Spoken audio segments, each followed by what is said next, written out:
Jason Clemmons, Doctor of Chiropractic at the Rock Health and Wellness Center, and you are listening to Life with Jason Clemmons, DC, coming to you right here on Tuesday, December 12th. And we've got another good show for you tonight. If you're listening on the radio, you're listening to us on 98.7 Walk by Faith or 1420 AM Lubbock Christian Nation. And if you're checking us out on social media, then you've got us on Facebook, YouTube, and X. So I hope you guys have had a great day. Hope your day went well. We're going to get into the show. We covered a lot last night on the show, and I just felt so bad about that when I was finished, and because I just flubbed it up multiple times on there. I just fumbled it. I threw interceptions. I messed the whole thing up last night, I was so excited. I was so excited about the show because it had such a great message, and it was such a great message that we learned on Sunday at church.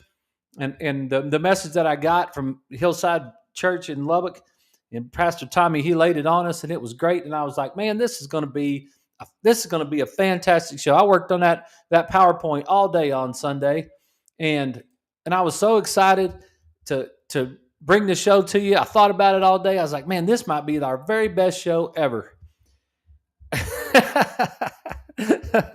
Yeah, sometimes when you think it's going to go your way, it doesn't go your way. It was bad. It was I didn't hit the mic right.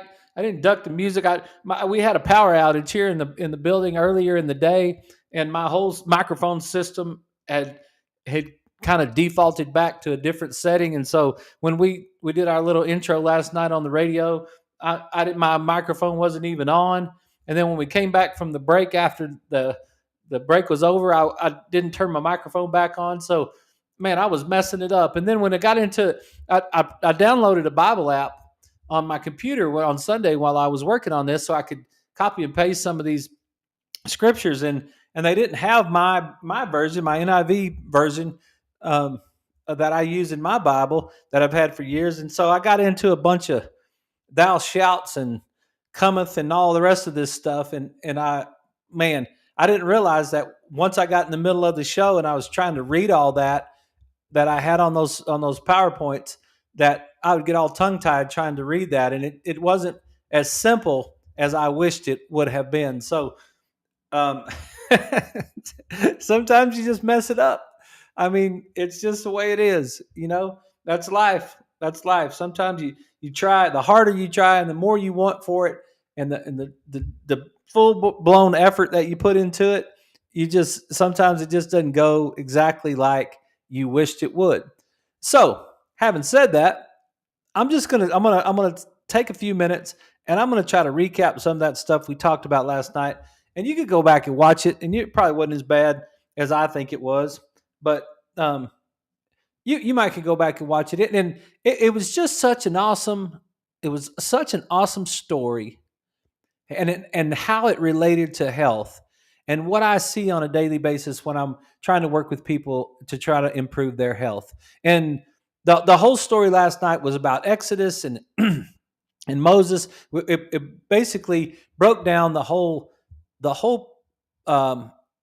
Exodus with Moses and taking the Israelites out of Egypt in the Old Testament, and the steps that went along with how that happens, and then it fast forwarded to Jesus, and it talked about the same exact steps. And that's what I thought was so awesome when it came to health, that those same exact steps are something that we follow.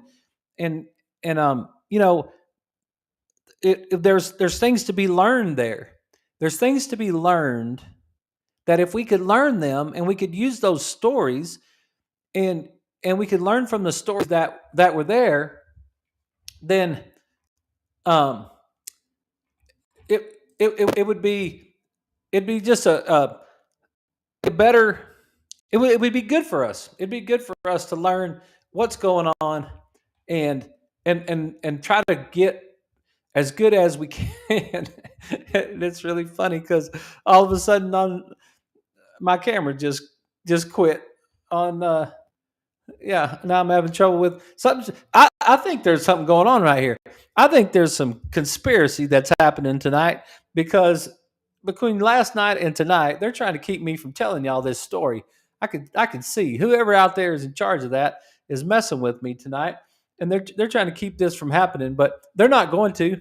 They can't hold us down. We're going to make sure that we get it. We're going to get it done, and we're going to get it done tonight. So that there's 5 steps whenever you're trying to exit something, and the the idea that we could take the things that we're learning from the Bible, and we could use those stories to apply to our world and as far as health and wellness goes.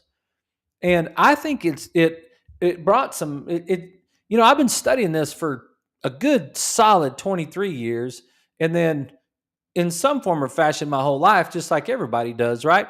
But I think that for the last 23 years I've been studying it pretty hard, and I really got a lot out of that message on Sunday.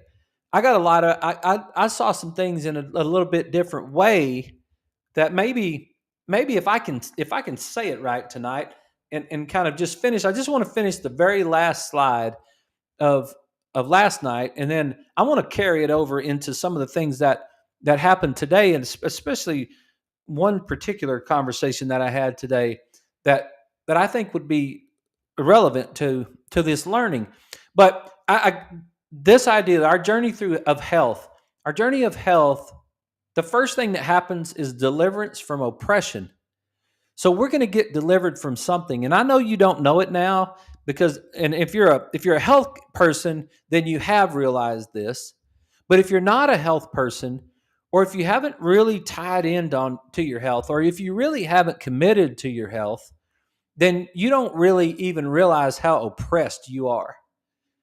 Like you don't realize all the schemes that are taking place to really jack up your system.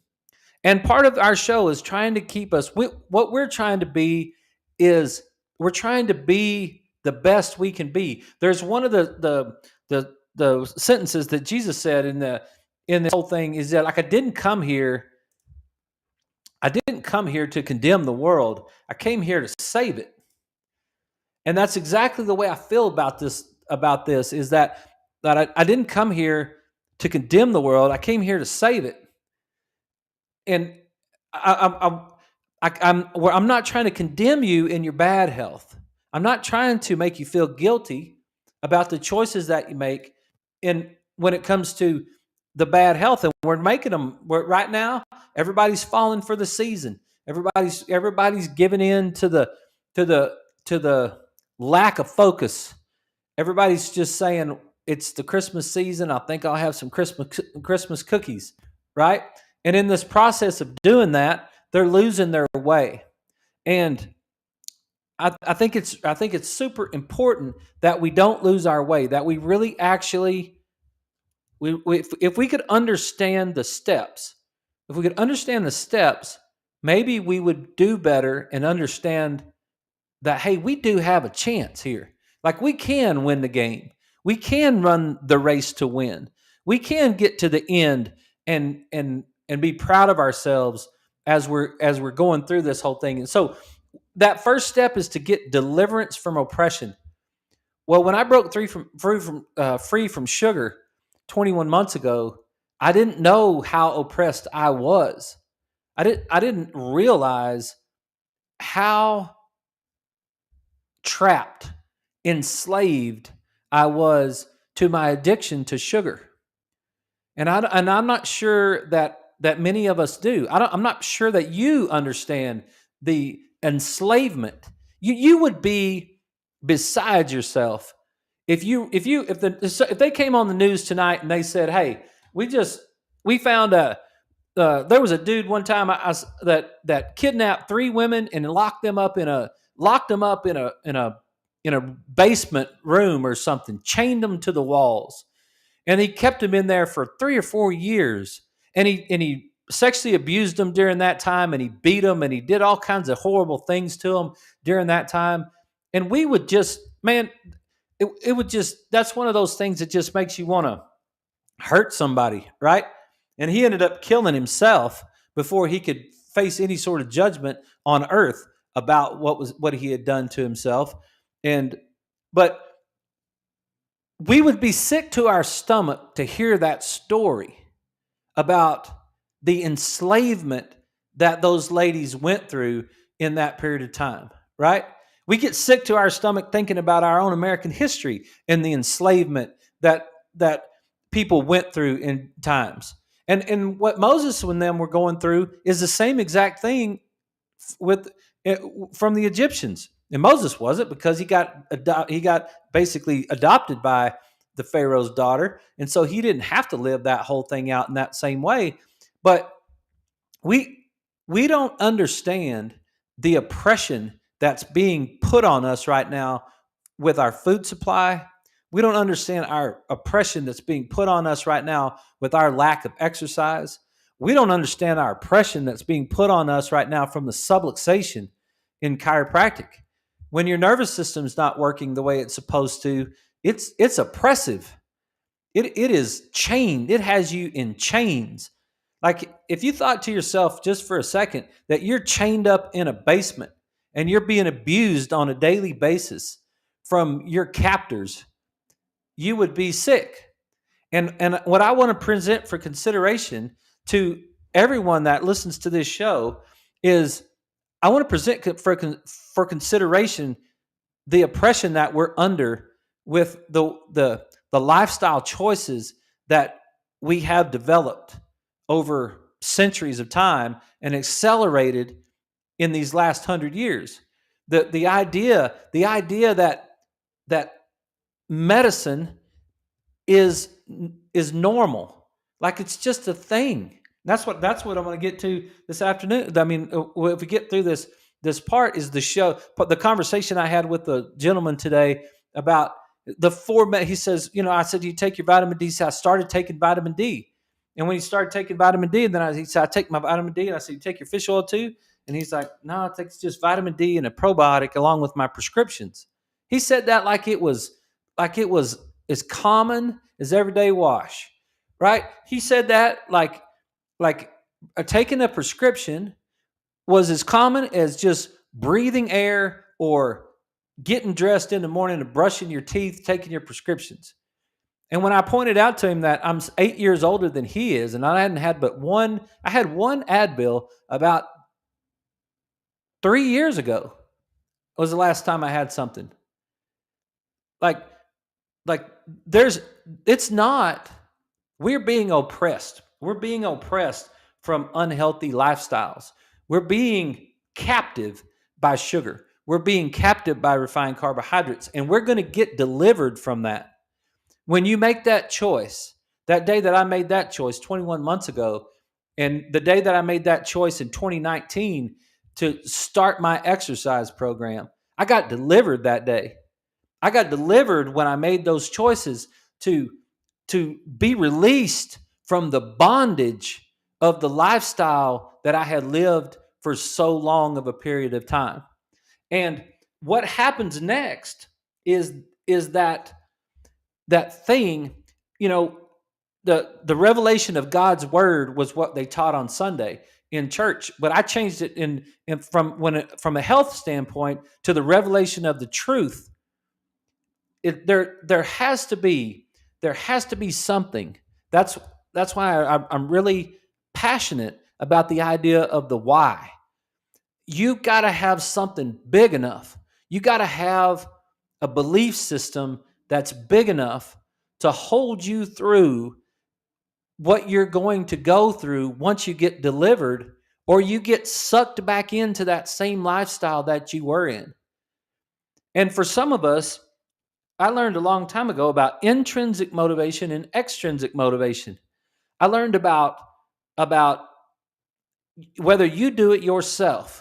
My high school football coach, Coach Bradley, used to say all the time, and he won 9 state championships or something. He's a Hall of Fame coach, one of the best coaches I ever had. And he said, as far as motivation goes, and what he said was, champions do what they're supposed to do when they're supposed to do it, and they do it right every time without somebody watching them.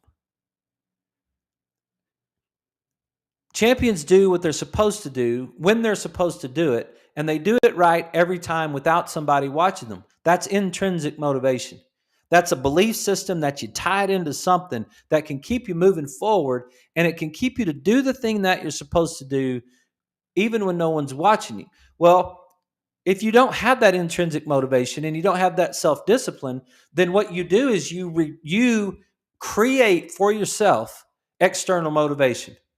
You create that extrinsic motivation. You create the thumb of somebody on you. You create an oppressor to come upon you and make you do what you're supposed to do.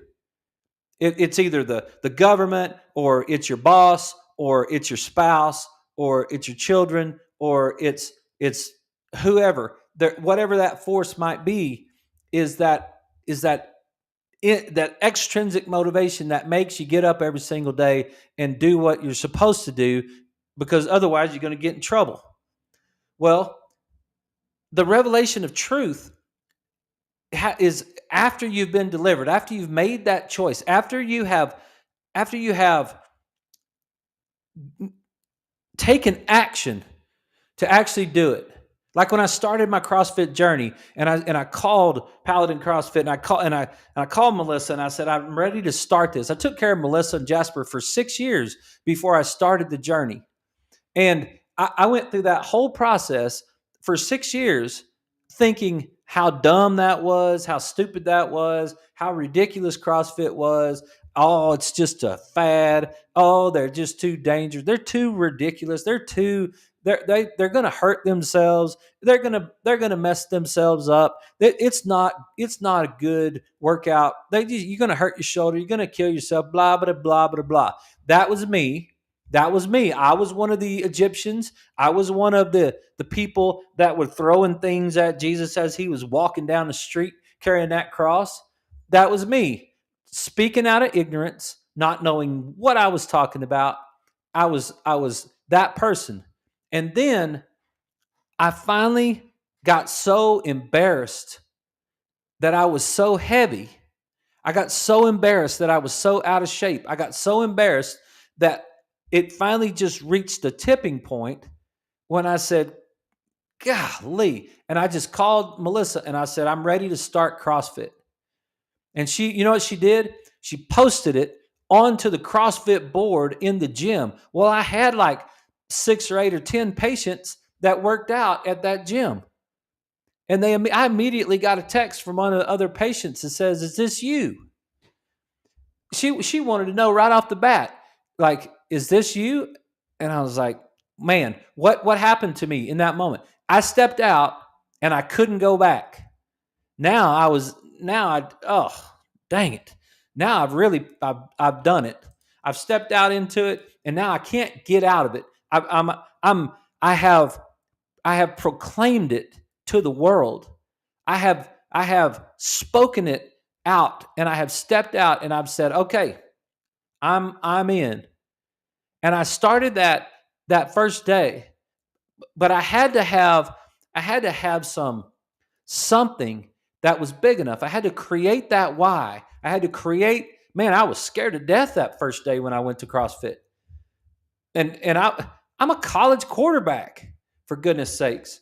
Right? It's not the first time I've ever worked out in my life. I started working out when I was basically born. Like, I mean, I spent my entire first 29 years of my life in highly competitive athletics. I've been through all those workouts. I played baseball and basketball and ran track and wrestled when I was in 4th grade. And I did all those athletic stuff. But I got to be 39 years old, 49 years old. I got to be 49 years old. And my first day back in the gym, I felt like I was lost.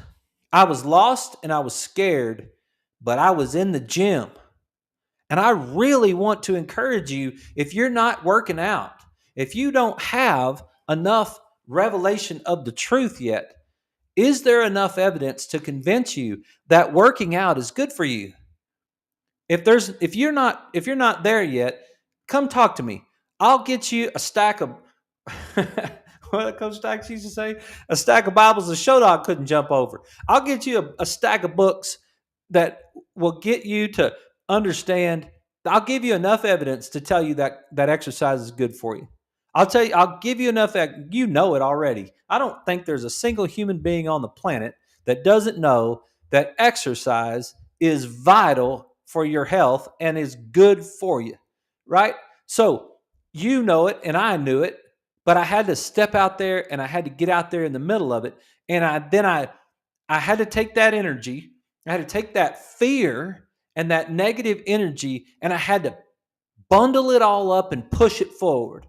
And I had to work on my why. I had to develop my why. I had to find something big enough to get me to move forward on that deal. Same thing happened when I quit sugar.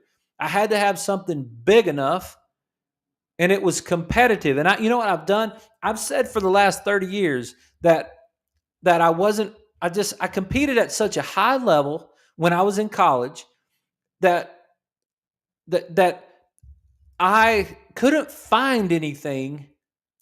I couldn't find anything after college athletics that gave me enough competitive drive to be willing to compete. I couldn't see the value in the competition any longer.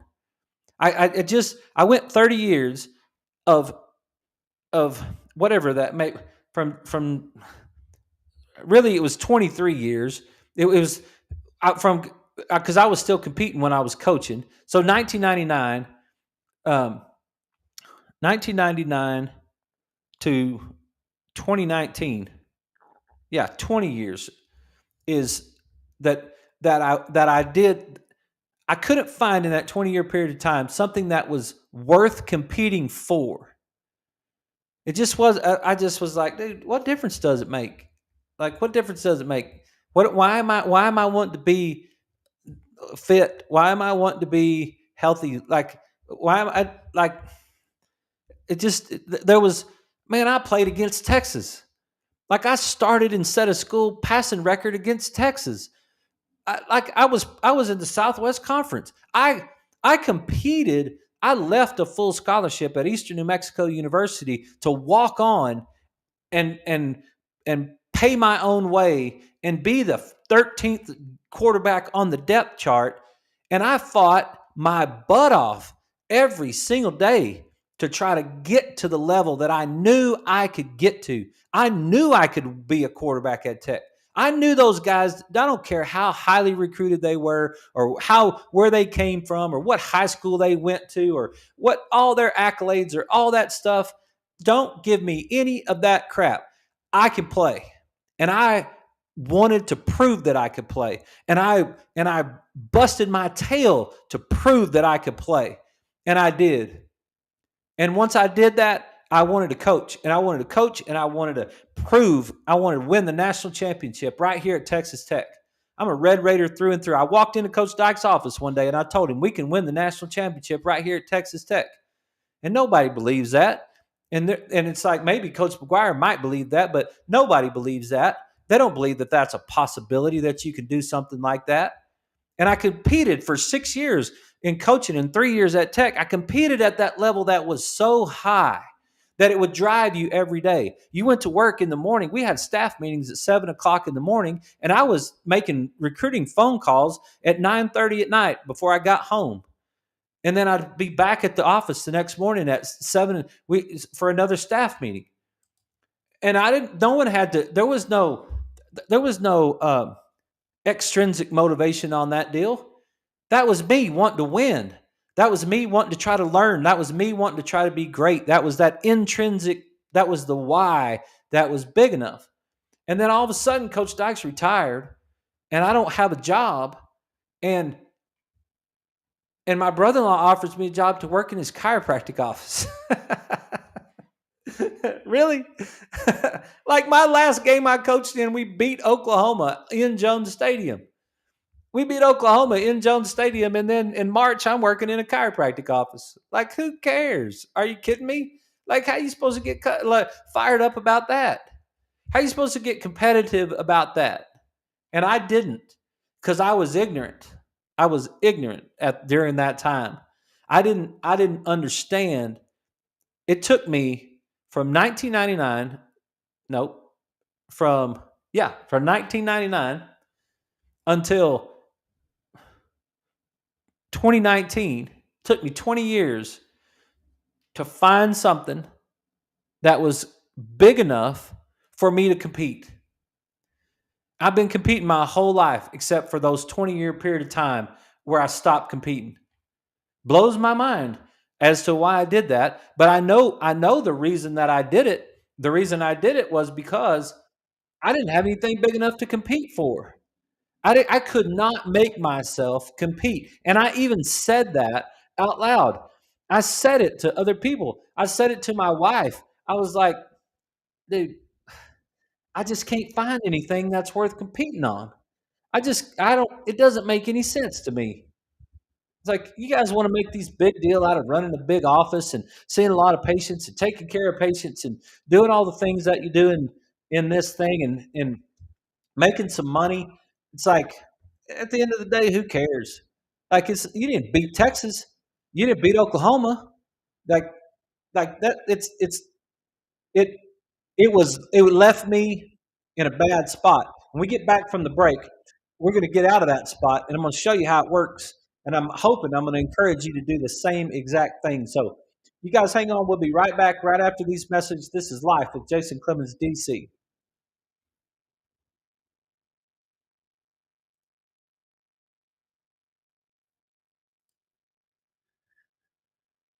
And if you're watching this on Facebook and YouTube and X, man, I don't know what's going on. Sometimes my camera does that. It just blinks in and out.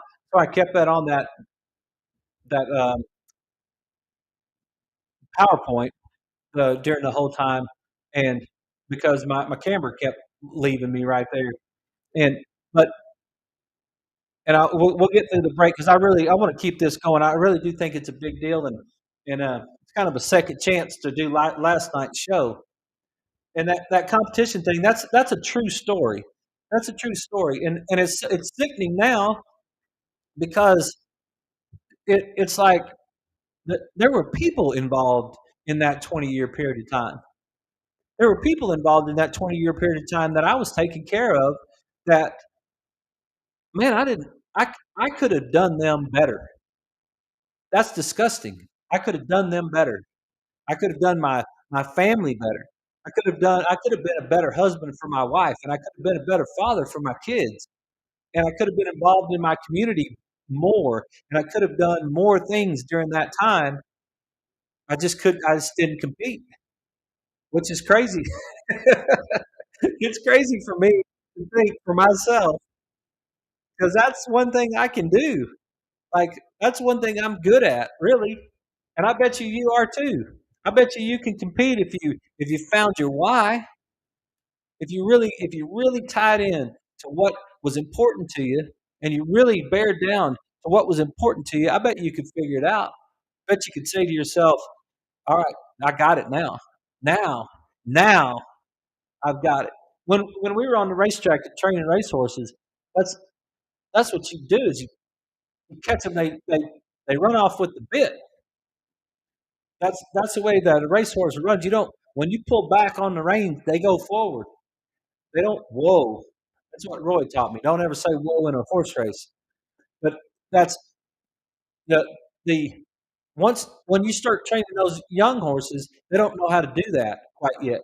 But when they get to be a little bit older, those 2-year olds, those 3-year olds, and those 4-year olds, and those 5-year olds, man, you don't have to hardly train them at all because they know how to grab the bit and run with it.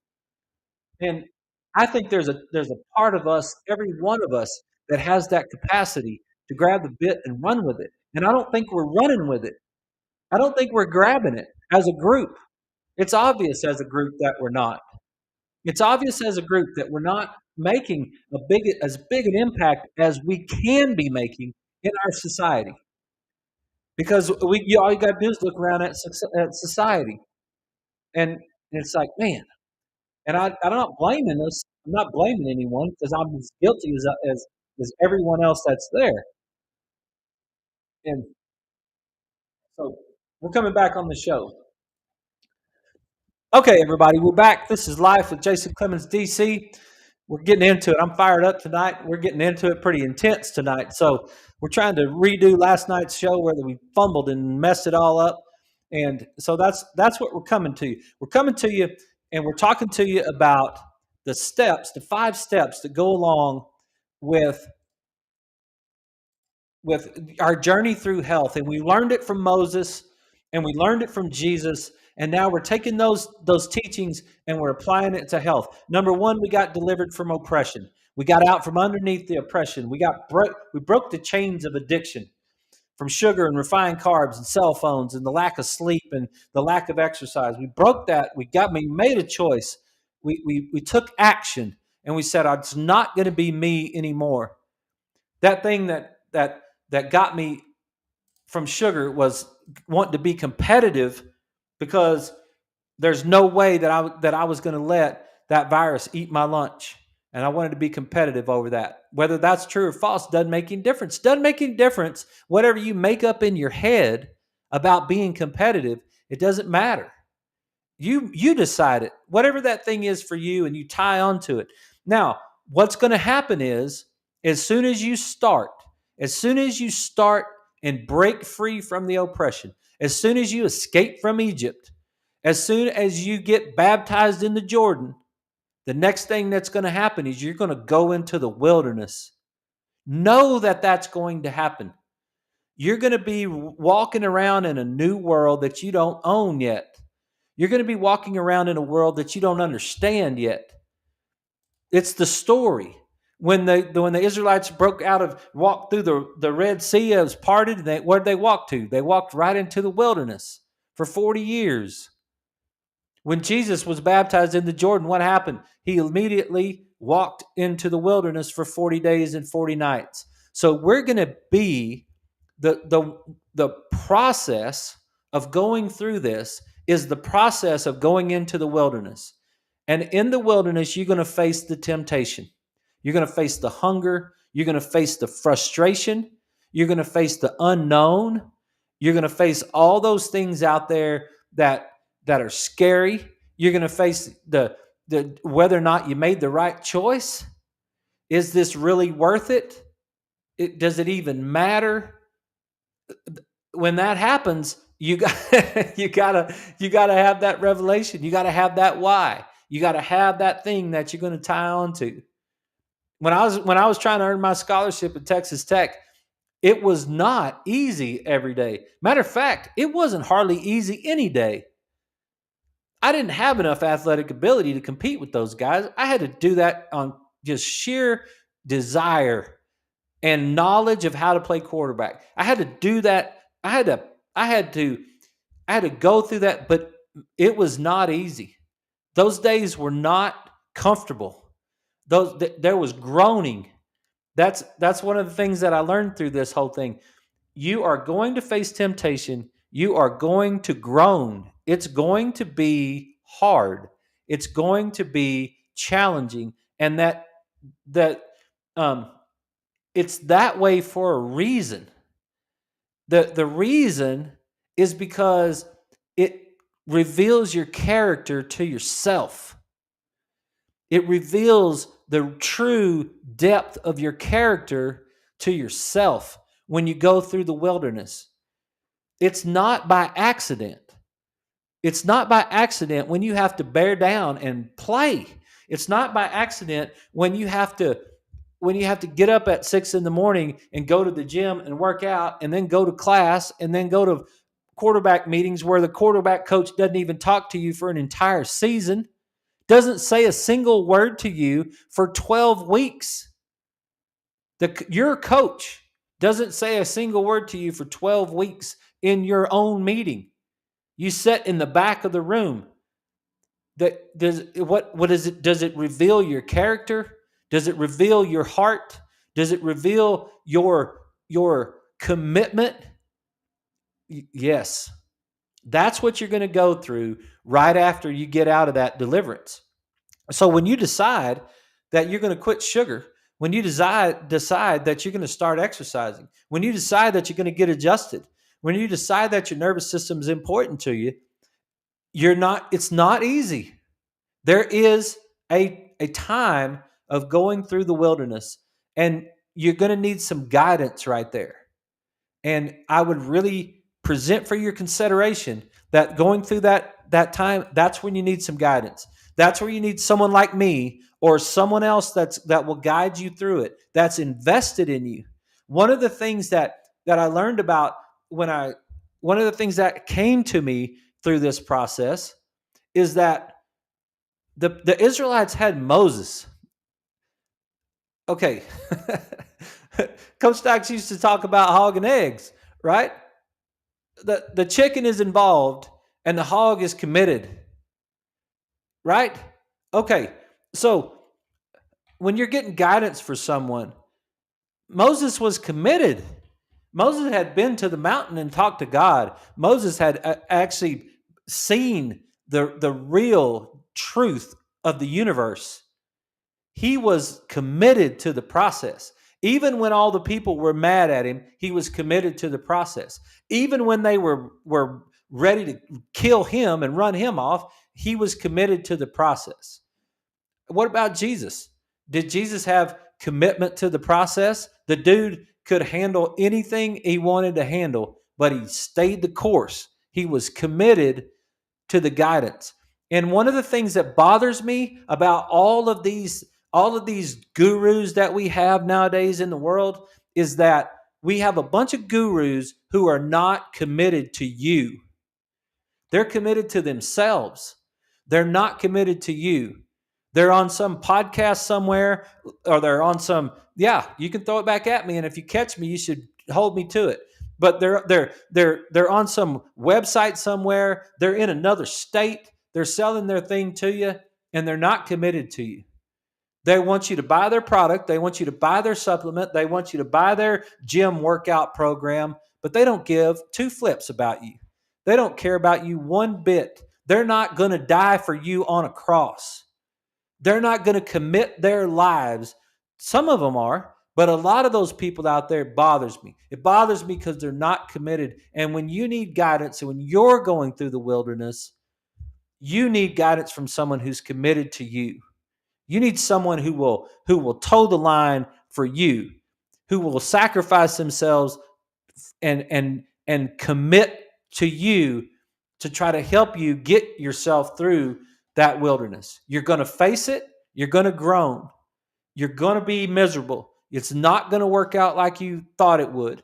There's going to be times in there that you want to give up. That's what you got to go through when you're trying to get to the other side. And then when you get to the other side, then you have to you start to see the salvation from judgment. Now, Moses said in that whole group, it was like kill the lamb, put the blood on the doorpost, right?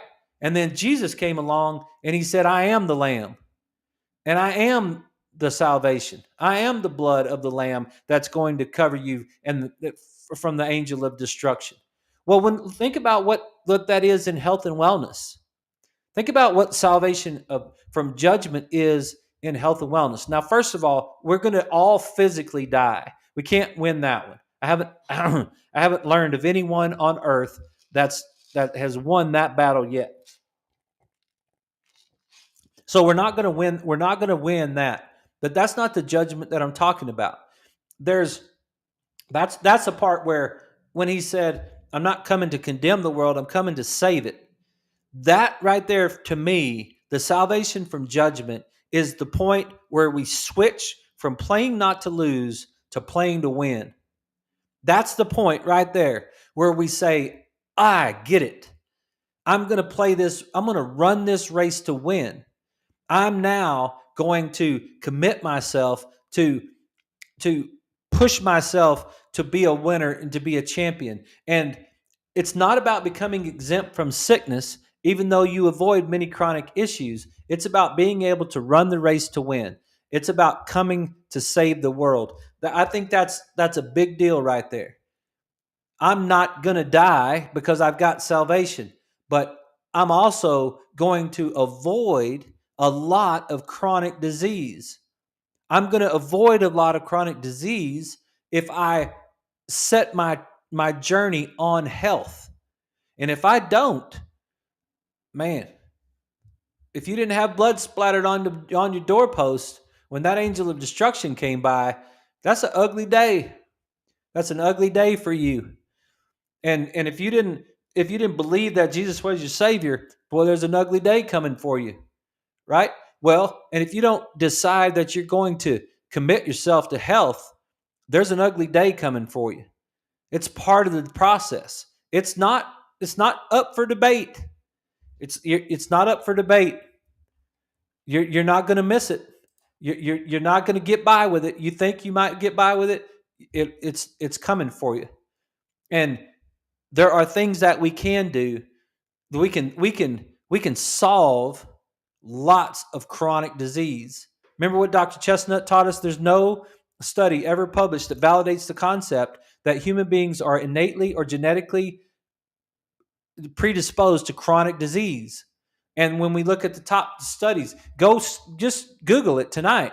Google top 10 chronic diseases. No, top 10 causes of death in the United States. It's been the same way every single year. Just pick them out. Top 10 causes of death in the United States. Chronic disease, chronic disease, chronic disease, chronic disease, chronic disease. Why? Because we didn't commit. We didn't get delivered from oppression. We chose the same story. We chose the same path. We didn't even know what we were doing. I have to believe that there were a bunch of Israelites that out of 1.5 million to 2 million of those people, I have to believe there were some of them that didn't have any clue what the heck was going on. They were just following the crowd. They just somehow got out of it, but they didn't know why they got out of it. And I have to believe that there were people. I know I've seen the reenactments of that day that Jesus was carrying that cross down that road with that crown of thorns stuck in his head. I've seen that day reenacted on film. What a horrible day. But he was walking down a road that was lined with people. That blew my mind when I saw it. He was walking down a road that was lined with people. Who are those people? What did they not understand about that story? What did they not understand about the story that was being told? What did they miss? What was their problem? Right?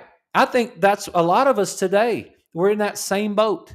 We're in the same. We're not going to have salvation from judgment. There's a lot of folks. Just keep drinking your Cokes. Just keep drinking your Cokes and tell me how that works out for you. It's coming for you. Just keep on with that crap sugar that we're eating. Just make some more peanut brittle. Just make some more chocolate. I had a lady today. She was telling me that she was math tutoring a little kid. She was telling me that her hips were all tight, and I was like, "Well, have you been eating sugar?" And I just said that because I wanted her to stop eating sugar. And she said, well, not much, but she said, I did drink a 7-Up the other day, and I know there are a Sprite, and I know there's sugar in that. And I said, well, what'd you do that for? And she said, well, because it was there. She said, I was tutoring a high school kid in math, and I got him a Coke, and I saw that Sprite, so I just got the Sprite. And I said to myself, you were tutoring a kid and you gave a kid a Coke? What'd you do that for? And you should have seen the look on her face. And I love her to death. And she listens to this show sometimes too. So I'm not coming at her. But she smiled just like I smiled. What'd you give the kid the Coke for? Like you're tutoring him in math. His brain's not working properly. He doesn't understand math. And you're tutoring him in math. And now... maybe if he wasn't drinking Cokes, he'd have a better shot at math, right? We're going to find that. We're going to get to that time. We're going to find that time, and we're going to get to that time, and we're going to find if we will follow those other processes, if we will be delivered from that oppression, and we will get to that revelation of truth, and we will find our why, and we will find some guidance through the wilderness, we can avoid a lot of that chronic disease. Or we can at least push it way down the road. And then once we do that, once we get ourselves free of all that, the fifth step is the entrance into rest. There is a freedom when walking in truth. There's a freedom, there's a peace. Not only is there a physical and chemical rest, but a mental and emotional rest when we are doing what we know is right. I can attest to that based on my short little time that I've made the decisions that I've made. There is a peace about just knowing that it doesn't make any difference. I'm not eating a Snickers bar. I'm not eating sugar. I don't have to worry about it. I don't have to worry about whether or not today's the day I'm going to mess it up. I don't have to worry about the it's just not part of my life anymore. There's a freedom in that. There's a peace in that. I am not missing out on anything. And that's what I want to encourage you about. You will not miss out on anything. You won't miss out on it. You won't be sorry you did it. You won't be sorry that you competed to be healthy. You won't be sorry that you competed to be healthy. And that I found it. Like I found that competition thing finally. Like now it's like, man, like I'm so excited for it. I'm so excited that for you, I'm so excited for you that if you're listening to this show, if you just keep listening to it, as poorly as this show is put together, if you keep listening to this show, I know dang well your life's going to be better. Because if you keep listening to it, one of these days, you're going to finally say to yourself, dadgummit, I think he might have a bone with some meat on it right there.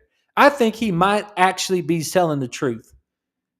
And I'm going to try it. And I'm just going to try it. And I didn't invent it. I didn't come up with the rules. I'm not the one that created the whole thought process. I'm just sharing it with you because I just kind of am walking through it a little bit. I've been getting adjusted since I was 17 years old. I got back in the gym. I finally got my nutrition right. Like it's like there's a peace, there's a rest. Today if you hear his voice, you enter his rest. I don't know if that's Hebrews or someplace. I don't have that written down, but I've known it for a long time. You enter his rest. There is no mental, emotional stress about that. One of my ladies today said to me, I feel less stressed since I've been getting adjusted. Like, she's like, I've gotten rid of these words like dread and stressful and something else. She's like, I know. She started listening to a podcast from another guy talking about brain and how the lower brain, that reptilian brain, she even said it to me today. She said reptilian brain and that lower part of the brain and the amygdala and all that. And I was like, yes. And she said she didn't necessarily know how it worked. She didn't know exactly the process of how it worked. She just knew that she was less stressful. She had less anxiety. She had less anxiousness. She had less depression. She was more peaceful. She was more peaceful when she got her brain working the way that her brain is supposed to work. She's 70 years old. 60, late 60s or 70 years old, something like that. She has a reverse curve in her neck, but she's working on it. She's doing her tractioning at home. She's making those choices, and it's just the way you walk when you're a champion. If you could have taken my heart rate at the beginning of a football game when I was a senior in high school, it probably was 60, like maybe even 58. I walked with the knowing and the peace and the rest. I didn't have to stress out about things when I walked as a champion. I got stressed out about things when I didn't walk as a champion. And when I finally got to that point where I actually, when I walked as a champion, it was like, look, there's nothing that's going to happen that I can't handle. It's a peaceful state.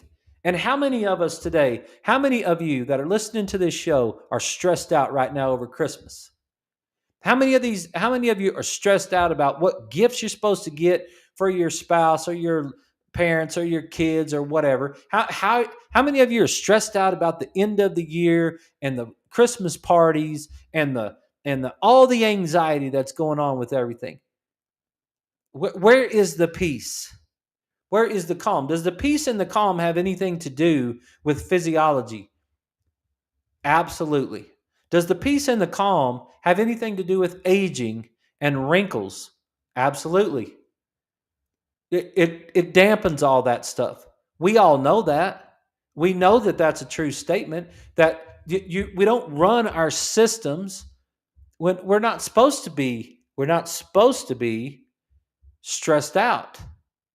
We're supposed to be in a garden. That's that's the way our systems were made, right? Think about that. What is it about it? What is it about all this that's causing everybody to be so stressed out? Why are we not in a state of peace, in a state of rest? What is it that we're doing to ourselves? Are we getting enough exercise?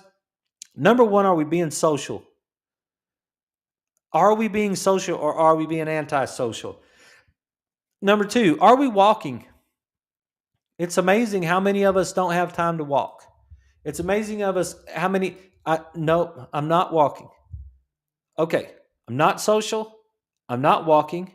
Where are my eyes? How many of us go home and look at our phones for 2 hours or 3 hours at night, put our head down and look downward and with our eyes? That's common, right?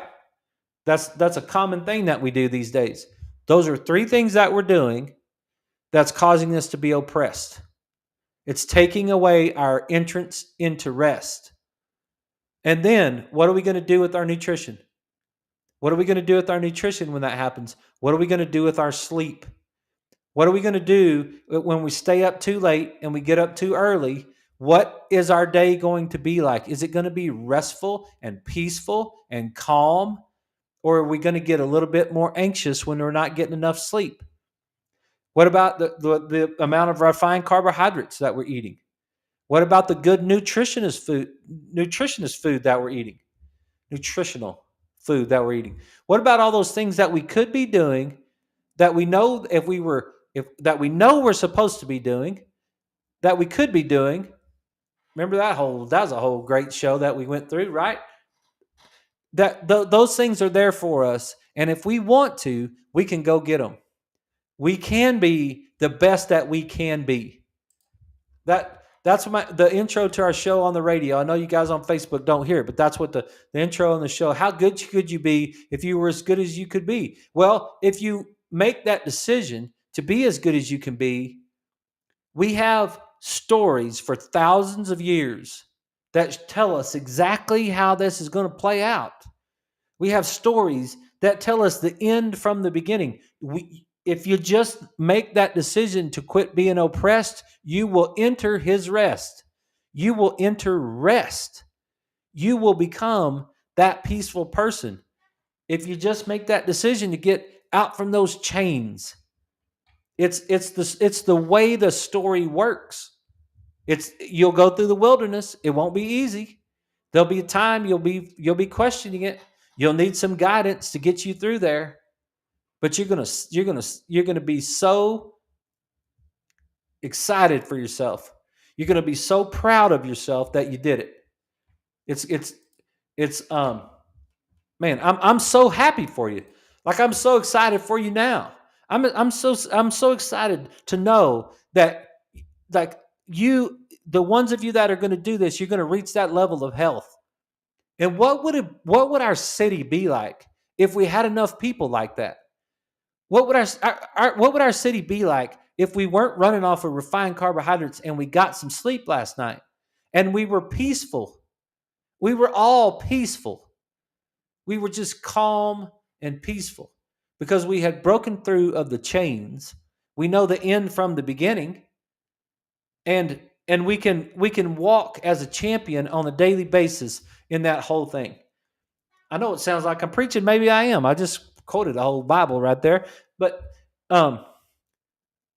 I think tonight was better. I think I had my mic on the, the whole time. I think that was the way that I wanted last night to go.